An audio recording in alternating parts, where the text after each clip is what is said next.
Hey everyone, this is Michael Tuig and Jude Burkett with Reclaiming Our Patrimony podcast. Jude, how are we doing today? Hey Michael, it's going good. It's going well. How are you? I'm doing pretty good. And today's topic of discussion is going to be about something a little bit gruesome. Actually, very gruesome. It's going to be about cannibalism. And this was prompted by a New York Times article that was recently posted on July 23rd with the very interesting article title of A Taste for Cannibalism, ? And yeah, this article was basically about the recent increase in books and movies and TV shows, either about or involving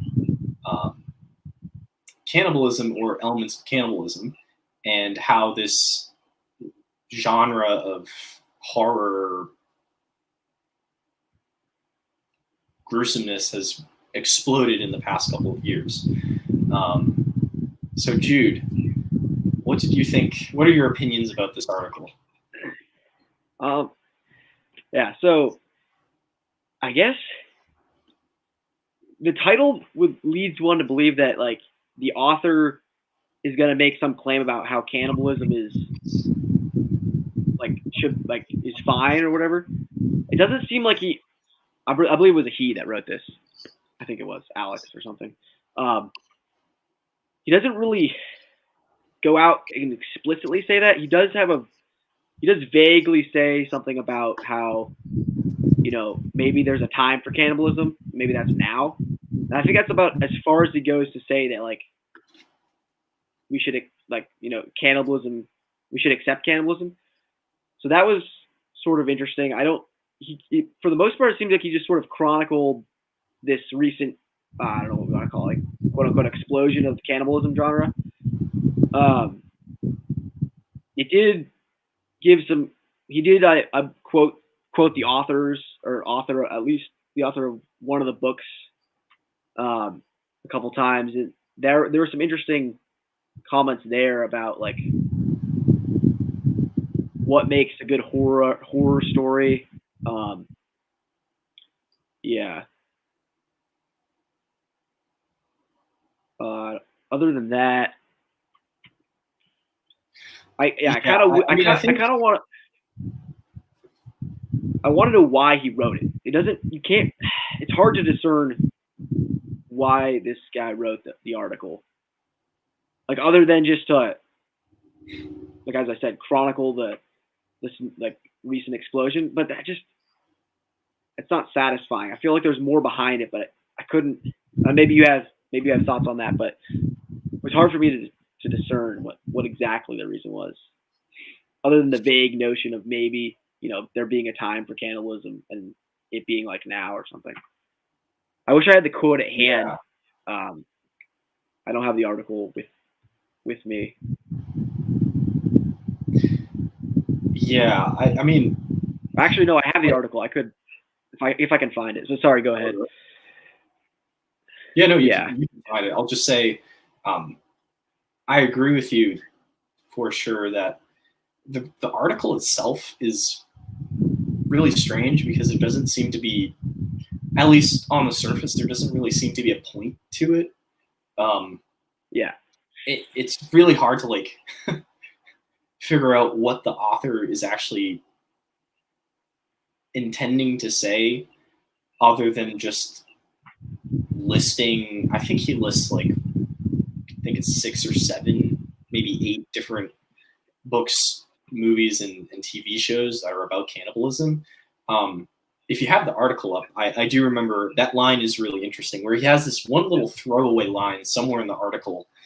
I forget the context of it, but it's basically like he says that there might be a time and a place for cannibalism. Yeah. So the line I was thinking of, I think it's the one you're thinking of, is quote, turns out cannibalism has a time and place, and it's sort of in the context of him talking about the book A Certain Hunger by Miss Summers, and he says that her and others suggest that the time is now, and I think basically what he means by that is like at least the time is now for the genre, or like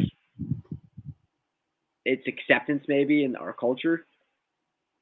It's really vague, and it's sort of like you said, a throwaway line.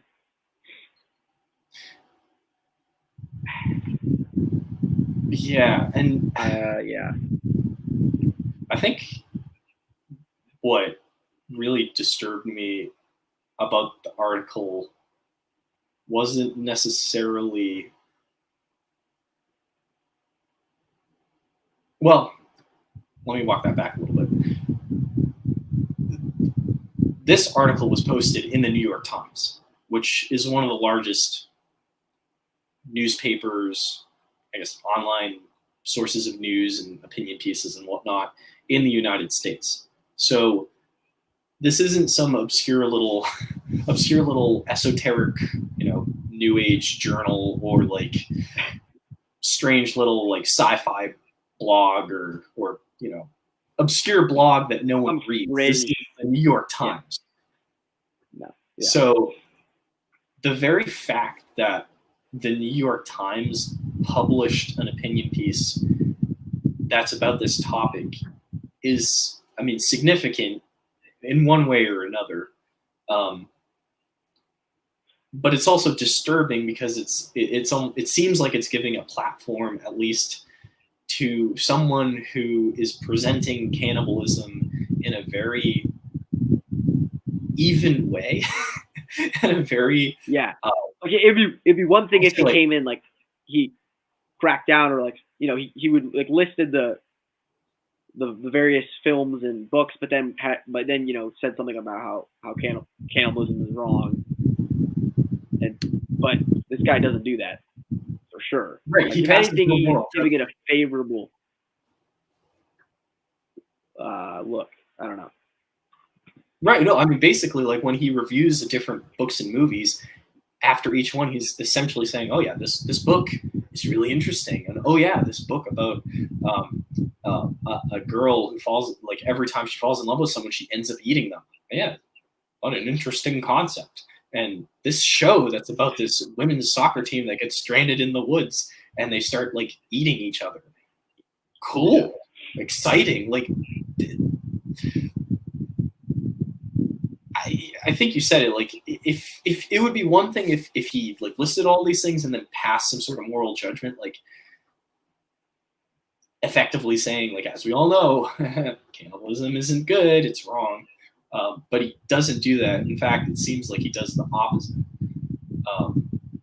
So that's one disturbing thing. And I think, as we were talking beforehand, like the other disturbing thing that I thought of was the fact that not only is there like, okay, we can say that the people who wrote these books, or wrote these shows, filmed these shows, let's say they're strange people, perverted, messed up people, if they're writing about and talking about such a kind of grotesque subject. But like, there's always going to be like a small group of very strange people in the world, right? Yeah. But what was more disturbing to me was like the fact that these books, movies, TV shows have audiences. Because for one thing, they wouldn't be written or filmed if they didn't think that they would be read or watched. And for two, like, they are read and watched by a sizable number. And this guy wrote about it. Yeah, exactly. It was significant enough that he wrote about it. Yeah. I think we could safely situate cannibalism, like this genre, in the horror, like in the overarching horror category, right? Right. Do you agree with me there? Yeah. Yeah. I was gonna say is like, so most often you think like when you think of a horror movie, horror book, horror whatever TV show, you think of like a serial murderer, right? You know, somebody with a chainsaw decapitating people in their beds. But it almost seems like the fact that it has an audience, like you said, is that people have like maybe have become desensitized to like the murder. Like it's not appealing anymore, or at least like I think I would say cannibalism is a lot more horrifying than murder. Like murder happens all the time, you know, in the world where you don't hear about cannibalism nearly as often. So it seems like the fact like that this has an audience is like.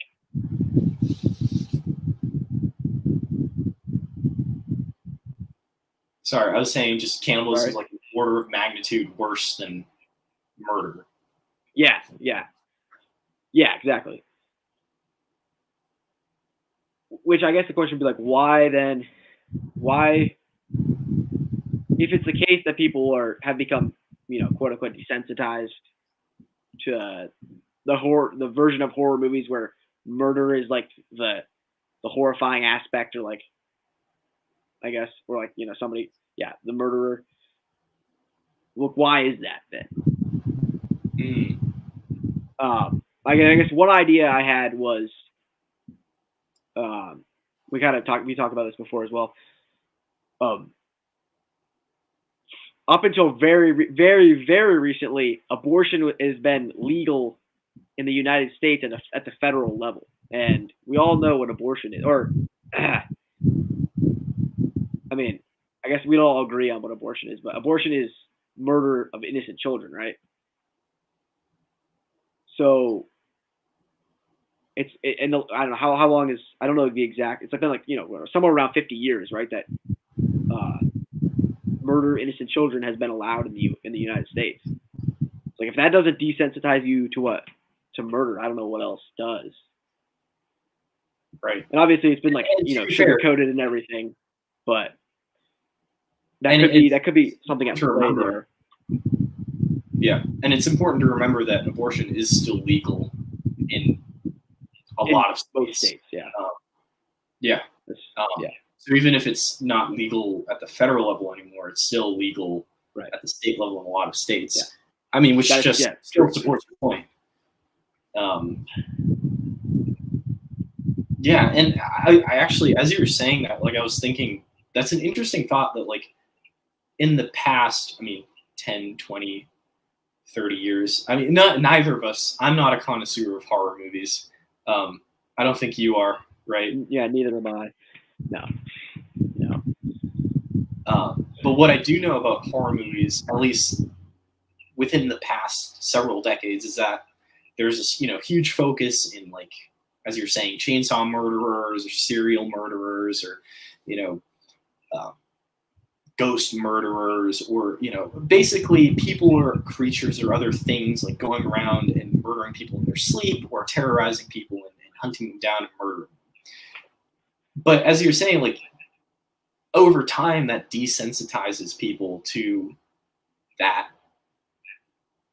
phenomenon, which is murder, plus alongside abortion, which also desensitizes people to murder, because if you murder, I mean, abortion is murder.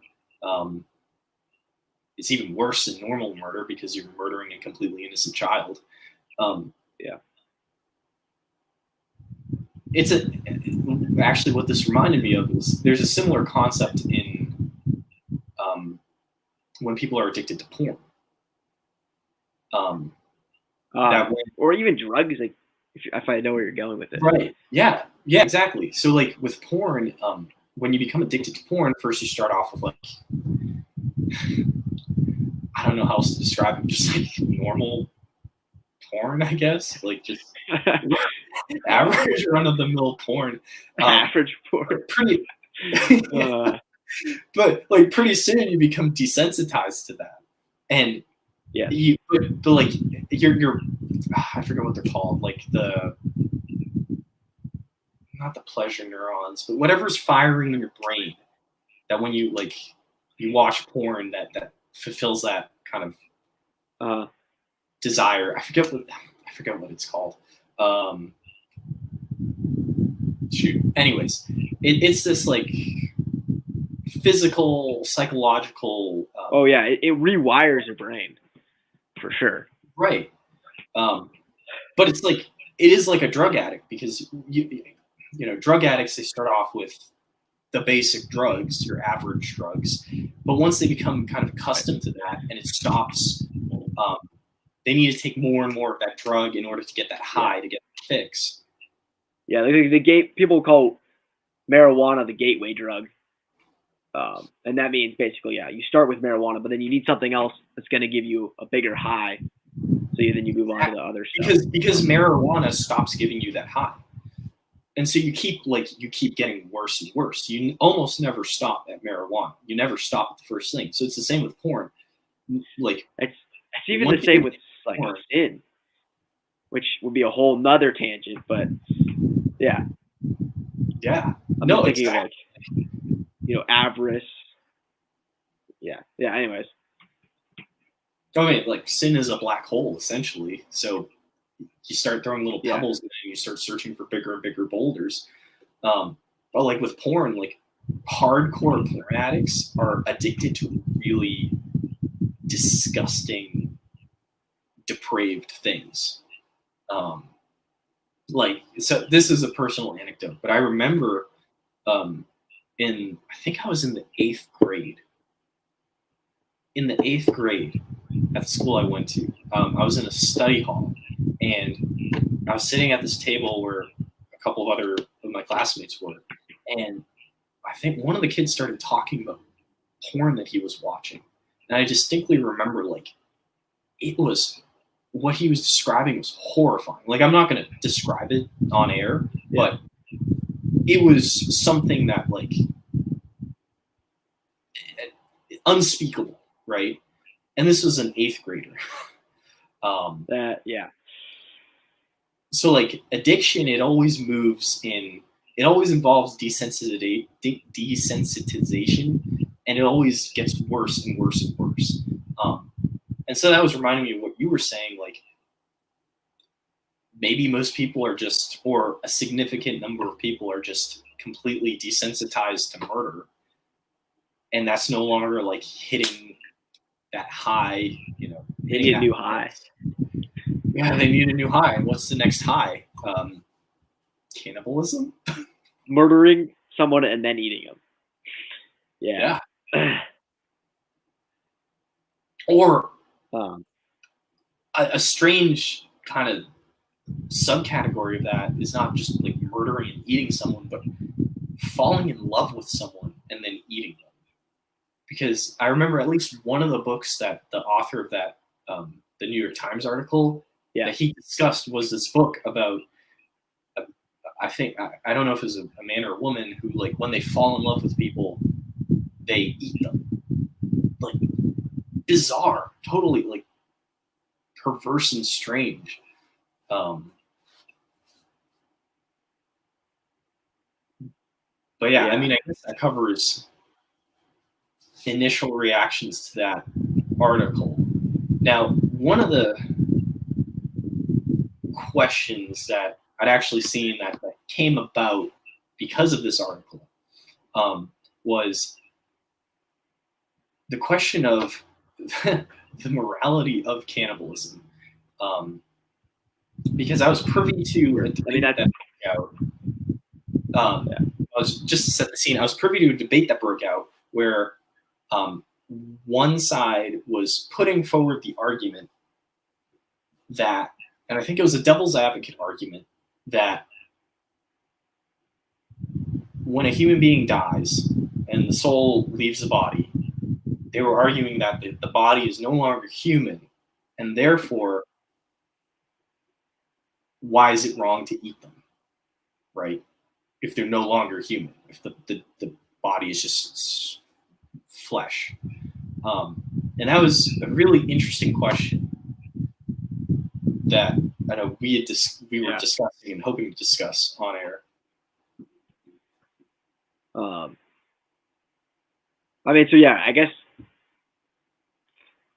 I agree with the premise of that argument, or the premise that when a human dies, that the corpse or whatever, the material that's left is not a human body anymore. Because if you understand man as a body soul composite, like the soul is the animating principle. That's like a very like rudimentary, I guess, definition of the soul. It's like what gives the body life, I guess. So at death, there's a substantial change, and the soul leaves the body. And so if you understand that man is a soul body composite, when the body on the body by itself on the one hand, or the soul by itself on the other hand, do not make a human. So taking either of them alone, you just have a substance that's, like, I guess, the body or whatever, the flesh. So I definitely agree that human body is no longer there, in the sense that, like, right. And who makes those arguments? This would be like Aristotle and St. Thomas Aquinas. Right. Probably. Yeah. So that's like the philosophy, the rough, like, very basic philosophy behind it, I guess, without getting into the weeds on like all the definitions and everything and really fleshing out the arguments. But yeah. Right. And this kind of like, then I think the obvious question then is if if you agree with and adhere to kind of Aristotelian and Thomistic philosophical principles, which, I would say most like Catholics, or at least like, Orthodox Catholics do, then we're kind of bound. Well, the question then becomes, okay, if the dead body isn't fully human, then why is it wrong to eat it? And I think we all intuitively like are repulsed by that, obviously. Like, well, like, because it still looks like a human, right? For one thing, like, right? At least right after death, the person looks like they could be asleep, Right. So I think a convincing argument is not going to be, because it's gross. Like, yeah, no, that's just not a good argument. It might be true. Plenty of things are gross. Right. Yeah. Wait. Sorry, you said, but it's true that it is gross? I mean, yes. What were you saying? Oh, no, I was just agreeing with you that, like, plenty of things are gross. Yes. Right. But just that, like, that doesn't make... It's not a convincing argument one way or another as to, like, the morality. Like,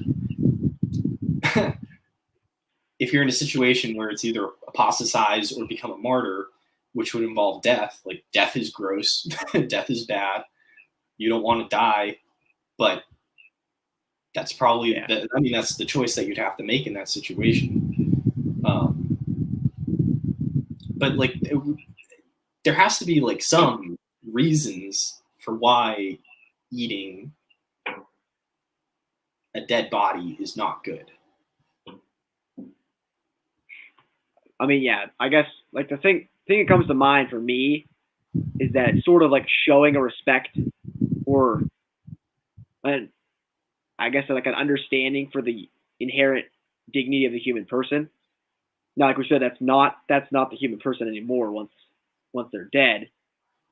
But like by not partaking in their flesh, you're and like, it's a custom. I think we talked about this beforehand as well. Like, every culture buries their dead,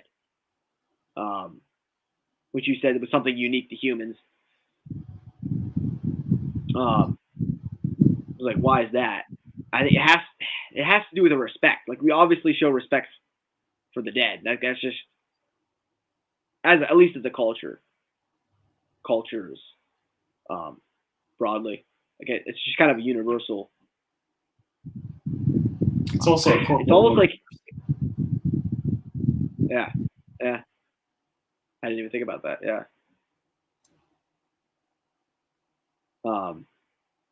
But it's like almost for what was there. Yeah. It doesn't feel satisfying though, you know?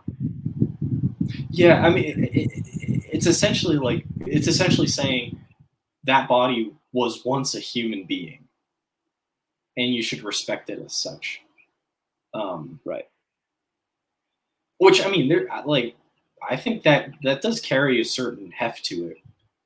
I think, because you don't like desecrate something that is holy, for instance, and our bodies are considered temples of the Holy Spirit. Yeah. So in that sense, it's a holy vessel and shouldn't be desecrated. Right. I guess it's like, yeah. Huh.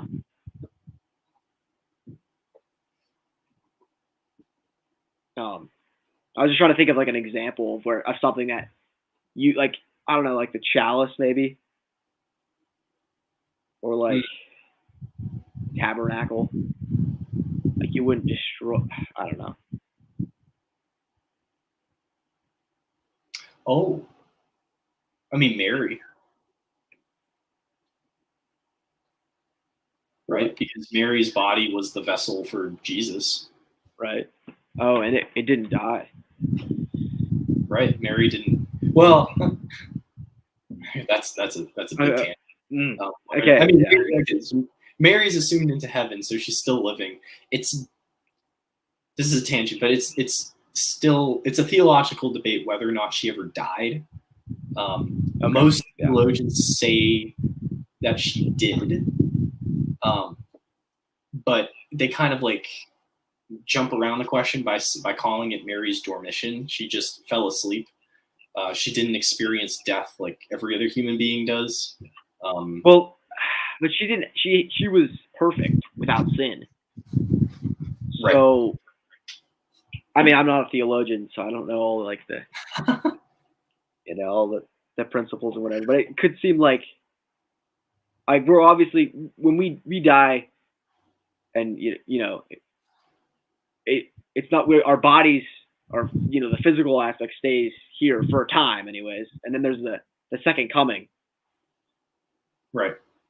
Which then that's like the perfected body, I guess. Then that body is allowed or whatever into like I guess you'd say like the beatific vision. Mm-hmm. And like two of the Mary's body was perfect. Mary, right. Well, and two of the arguments for why Mary died, at least that I'm aware of, and like I'm not an expert in this, but is that one, it wouldn't be fitting for Christ to have died, but not for his mother to. Because Christ was also perfect. So if the God man dies and then came back to life, like why is it fitting that it wouldn't be fitting for Mary not to undergo something similar? And then the second argument is that Mary chose to die.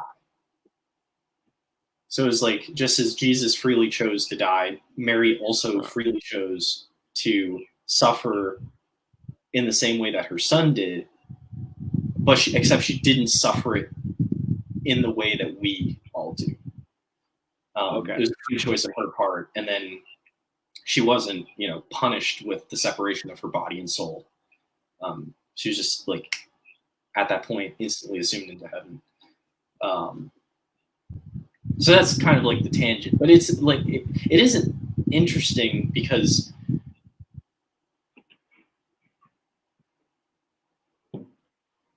maybe part of it is that human beings were never intended to die in the first place.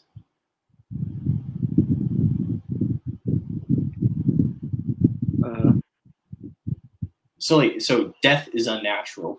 Human beings were created, intended not to die. Like we were intended to be, like Adam and Eve were immortal. But when they sinned and death entered the world, that was something unnatural. Like the split, the separation of body and soul is completely unnatural. So maybe it's almost like when you engage in cannibalism,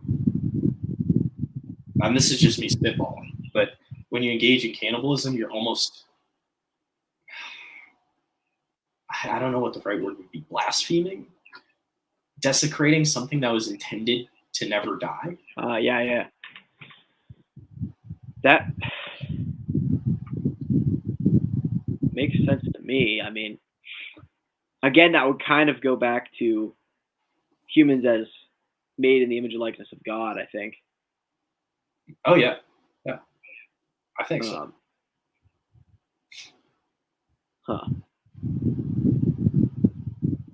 I think this is kind of a nice segue to something that you brought up before, when we were talking about this before, and before recording, was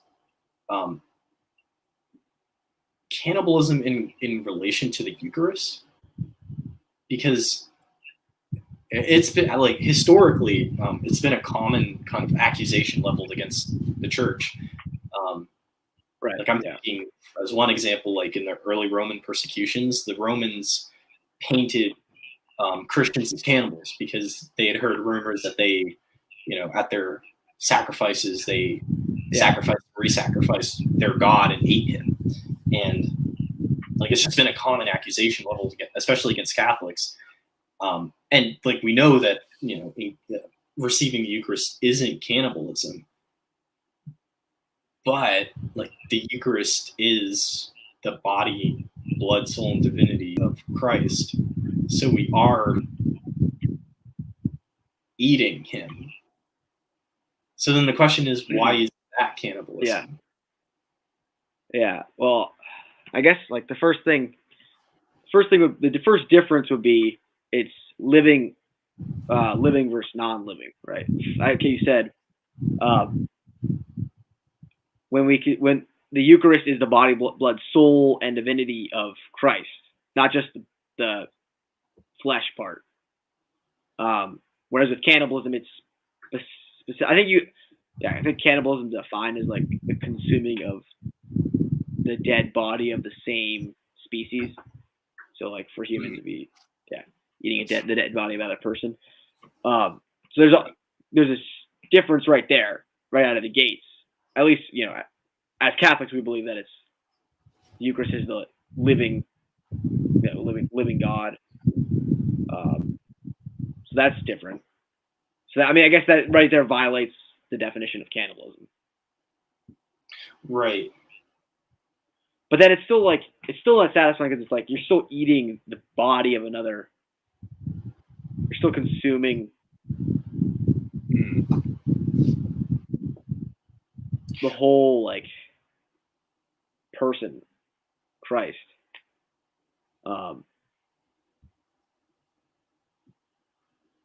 Right, but I think like maybe at least the beginning of an answer to that is when you, like, I don't know, let's say you lop somebody's arm off and start, I don't know, some random person, random human being, you're a cannibal, you lop their arm off. So not me. I thought you were talking about me first. No.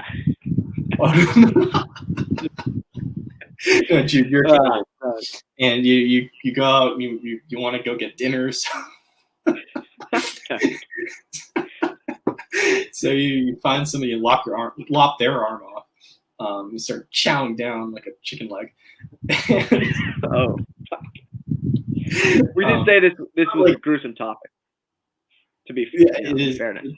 It is a gruesome topic, and for context, cannibalism is horribly wrong and gruesome and disgusting, and we in no way, shape, or form condone it. I get that out there. You thought we were there for a second. But anyway, so Jude the cannibal is, eating this person's arm, but like you've just destroyed that person, like the unity that person enjoyed, because they're no longer a full person in a sense. Like the arm that you have is dead because once it's separated, right? Like when the bloodstream's cut off from the heart, well then it's going to wither away and die. So you're eating something that's dead, and you've also, like, maybe the person won't die because of their wounds, but chances are, like, if you've lopped somebody's arm off, they're probably going to bleed to death, or it wouldn't be bad. It wouldn't be good. I would say chances are they end up dying. So the point is, like, I mean, it they don't even have to die though, right? Like, because like you said, the arm is dead flesh, dead meat, so to speak. Right. Yeah. Exactly. But kind of like what you're partaking in doesn't really matter what happens to the rest of the body, even if it's still living. It's like it's impossible to eat a living thing, I think, is essentially what you're saying. Right. It's impossible to eat a living thing, and it's impossible to eat another human being without destroying them in some way. Yeah. Okay. Yeah. Like when we receive the Eucharist, we're not like, I don't know, like destroying Christ. Like, we're not destroying Christ when we receive the Eucharist because he can't die. So I think in that sense, it's also a huge difference, fundamentally different. Yeah. Oh, and then another thing is, when we, consume the Eucharist, I saw this somewhere. It said we're consumed by the Eucharist in a sense because we're like grafted on to like the body of Christ, which stands in stark contrast to like we were talking about earlier about like some people would eat like the bodies of warriors trying to like attain some of their like attributes. They thought by like eating the dead body of a person they could somehow like gain whatever strength or courage or whatever they thought they could get from the dead body. So that's kind of interesting that like cannibals, some like at least some cannibals like think along those lines, whereas with the Eucharist that actually like that happens to us. It's like we become part of the mystical body of Christ. Right, and like along with what we were saying earlier too, like if we say we are consumed by Christ, we're not destroyed either. Yeah. Which if this were like a purely human phenomenon, like we would be destroyed, obviously. So yeah, I mean, it's a really interesting question, and like thinking about cannibalism, you made this point when we were talking earlier before the podcast, that like I think or you're saying that it's probably safe to assume that most cannibals aren't engaging in cannibalism purely for survival. Oh yeah. I mean, because I think what I said was like cannibalism is usually like a ritual act, and they actually talked about that in the article. The lady that wrote one of the books said, well, she said it's always symbolic. Cannibalism is always symbolic, and then she had a couple like anecdotes. And I think like we do have to like make some exceptions for like there are cases where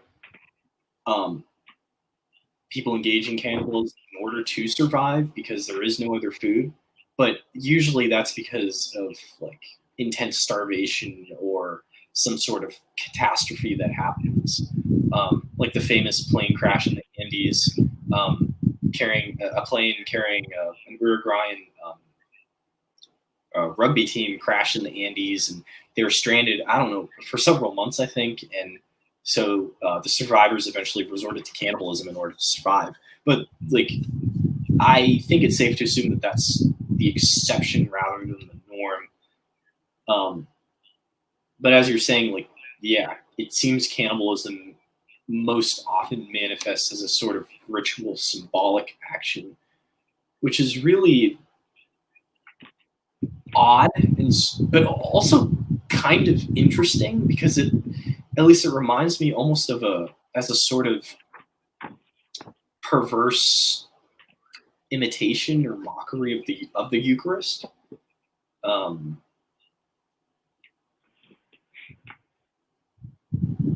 like a pagan, almost like this pagan approximation of what the Eucharist is, and like one could debate, is it uh, a an imitation that just falls short, or is it a mockery, or is it both? Did the Aztecs, like when they sacrificed and ate their captives, did they do it, um, as a mockery of Jesus's sacrifice and the Eucharist, or as a sort of like misguided, probably demonically inspired perversion of Jesus' sacrifice? It's probably elements. Yeah. I mean, it is interesting if you add in the demonic level. It's like I don't know if the Aztecs, they didn't know about Christianity, Christ, right? Right. Yeah. But the demons could have been demons knew about it. So yeah. It's almost like demonically inspired to be a perversion of the Eucharist, even though they didn't know they were doing it. Right. Exactly. Which, when you put it in that way, it makes like what's happening today even more disturbing, because for all the faults of the Aztecs, and I'm Mexican, so I could go on at length about like everything wrong with the Aztecs. So for all of their obvious faults, they didn't know Christ. So like they have that going for them, I guess. Yes, what little they have. Yeah, but us today, like at least Western Europe, Western civilization, United States, Europe, we're all post-Christian. Like we're all the nations in the Western world are descended from nations that either are or were, most of them were Christian at some point in their history. So none of us have the excuse of claiming ignorance, which makes, at least in my opinion, makes this kind of fascination return to cannibalism, this I guess entertaining the notion of cannibalism, even, really disturbing, because we can't plead ignorance. Yeah, for sure. It is really interesting that why. I mean, because it's definitely true that cannibalism has. I mean, I guess I would say like has been written about before, right? It's not like the first time that it's been put. I mean, I don't know of anything, but I'm sure it's like something. I mean, I guess you go to like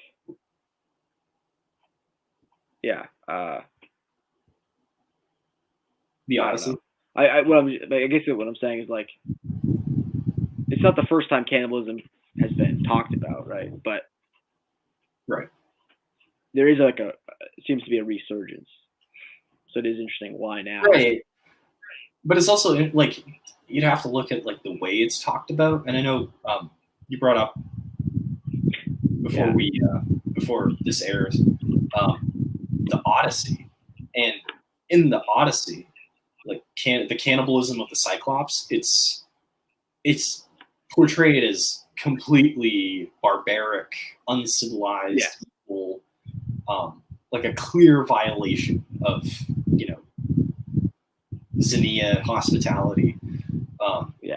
Right. Like there's no like the Cyclops, like Polyphemus, is clearly depicted as evil. And yeah, it's like, I guess it's not to say that talking about evil things is bad. It's like how you talk about them, I guess, is the point. Yeah. It's like you need, in order to talk about an evil thing, you have to mention, like, you have to give examples of it. You have to talk about it. So I think, the key there is, how are you talking about it? What light are you shining on it, I guess, what moral judgments are you passing, like you said earlier? Yeah, and I know there's maybe I should get the article up. But like the way the authors talk about, like, so at least some of the authors that were interviewed talk about their books, it's like highly disturbing. Wait, it might take too long for me to find it.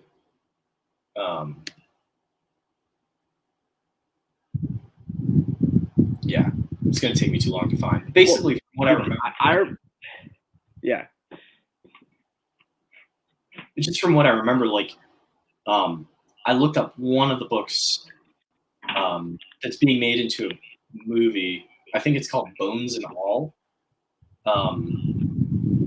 And like, I read that the Amazon, like, it's a book that's being made into a movie, and I read the Amazon description for the book, and the description is just like bizarre. It's like, and like reviews for the book are even more bizarre, because it talks about, like, it's the one about I think it's a girl who, when she falls in love, she like ends up eating her lovers, or the people she falls in love with. Yeah, that.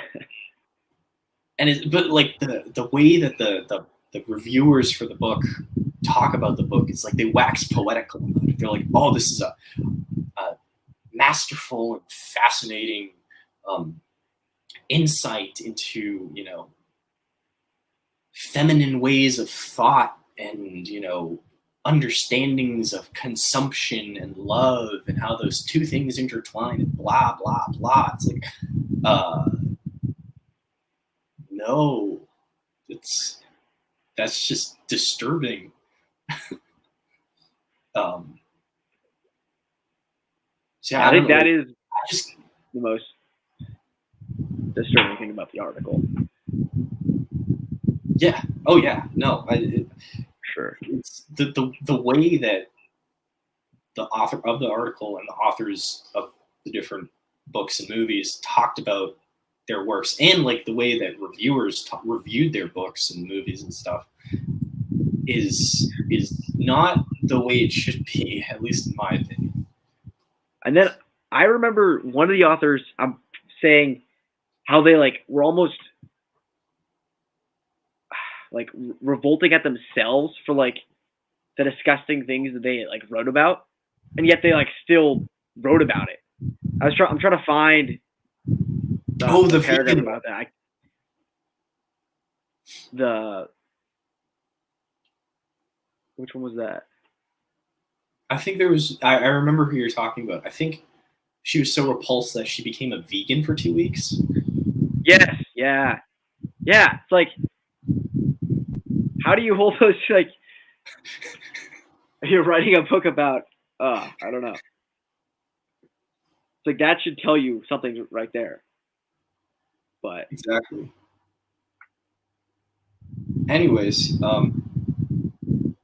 this is obviously a grotesque, but it's kind of an interesting topic. It's also very disturbing, and I think highly irrelevant, because this article was only released, what, a week ago, maybe? Yeah, I actually didn't even realize that until we went on the air. I was like, oh, July 23rd. That's 9 days ago, 10 days ago. Geez, that's. Yes. I think most of these books / movies / TV shows were released within the last 2 years. Mm-hmm. If I'm not mistaken. I think I saw 2020 for one of the books maybe. But yeah, that was, and cannibalism is really something I've really even thought of a lot about before.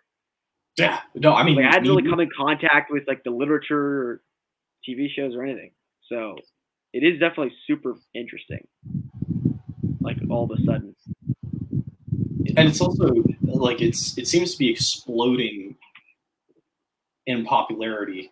And exploding might be a bit of an exaggeration, but for such a taboo subject, I mean, for obvious reasons for why it's taboo, but for such a taboo subject to be so kind of like publicized and openly talked about is really highly significant. I think in a lot of ways, and Yeah, the vibe that I get is something similar to what's happened with homosexuality. So, like, go 60 years or 70 years ago, homosexuality was considered a mental disorder. And, in a lot of states, I think sodomy was a criminal offense, like in the law. And then fast forward, 20 years, 30 years from then, the 1990s and the early 2000s, and you just had this like, radical shift where there's this huge movement to normalize homosexuality. So it was taken off the books as a mental disorder. It's no longer considered a mental disorder. I think that was changed in the 1990s, somewhere around there.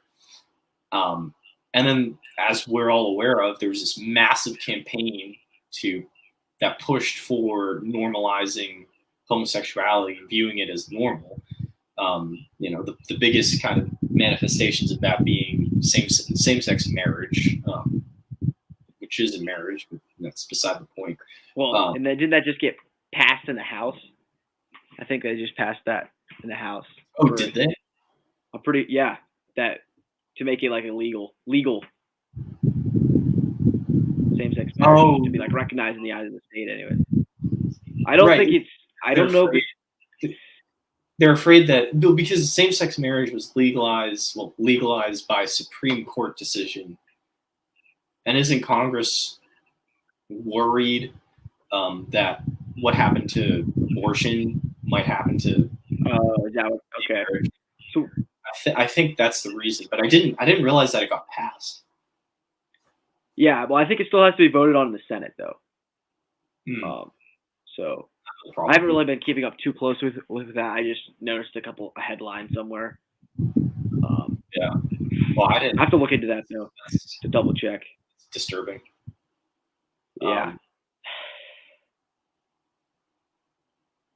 But I think that kind of proves our point is that like even in the early 2000s, homosexuality was still kind of like it was no longer like necessarily frowned upon, but it wasn't as normalized as it is today. Like most people, I think that a majority of Americans, both conservative and liberal, would say that same-sex marriage and homosexuality is perfectly fine.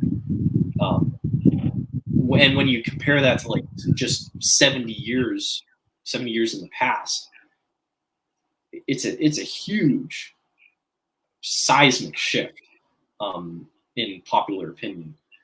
And what's interesting is that there's other movements that are in the beginning. So now like homosexuality is normalized. Well, what's next? There are actually movements like transgenderism is the one that's all in the news the past couple of years. Pedophilia is starting to be pushed. That's one that's gaining steam, I think, within the past several years. And I think I would be bold enough to say that there's probably a connection between those things. And are we going to be seeing a push for cannibalism, normalizing cannibalism? Maybe. Yeah, I would. Like from where we stand, it seems like horrifying and terrible, and like no way that would ever happen. But if like with what you just said being the case, it's like why not? Why not? Well, yeah. I mean, 70 years ago, would people have said like, "Oh yeah, gay people are just going to be able to get married. Like that literally would have been unthinkable. Yeah. It's like definitely be something to keep an eye on. It's definitely not something I have really been paying attention to at all, but I'm definitely going to be, like anything's in the news like this, keeping track of it. And I guess, yeah, I would, if I were a betting man, I'd put money down on, in the coming years, like cannibalism starting to be more pushed forward. I'm making a prediction. I'm making a prediction right now. I know how they're gonna spin it. You're gonna make a public prediction, all right? Oh yeah, this is a public prediction. In the next couple of years, cannibalism is going to be pushed for, why? The reason that'll be given? For the environment. Ooh. I could see that, yeah. And of course it'll be dead people. They won't be it would be people that have already died. It won't be killing people to eat them. At least not yet. At least, yeah. Because I guess like you think about it, with abortion, they sell the body parts of the babies, right? Yeah. Like it's a commodity, sold as a commodity. So like to extend that just a little bit further, like you buy it to consume it, like that doesn't seem. Yeah, and I mean, like, why waste space on cemeteries? Every plot of ground in a cemetery takes up space. And some people choose to get cremated. Why not just eat them? And it'll probably be better for the environment, anyways. I mean, it's being like resource efficient or whatever. Right. Well, we got terrible, but yeah, we gotta protect the cows and chickens, and don't eat the chickens, don't eat the cows, don't eat the fish, don't eat whatever other animals. Protect them. Let's just eat dead humans. Yeah, I could. Yeah, in a way I won't be surprised if that comes down the pipe in a couple years. That's my public prediction. I hope I'm wrong. But I hope you're not right. Hate to be right on this one. Yeah, I would be very sad. It's not that. One of the few times. Yeah. But yeah, I think that pretty much wraps up this episode. I think that was covered a lot. Very interesting. Yeah, and I think we're actually going to be doing a poll included alongside this episode, and we'll probably be asking for your guys' feedback on how you enjoyed it, if you thought it was an interesting topic, if you'd like to see more of it, things of that nature. So you can look forward to that. But with that being said, I think that. Oh, sorry. I was going to say, I think that poll will probably be on Spotify.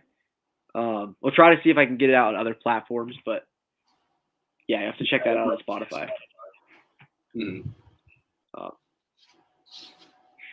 But yeah, thank you for listening. This was Michael Tuig with Jude Burkett, and reclaiming our patrimony. Thank you.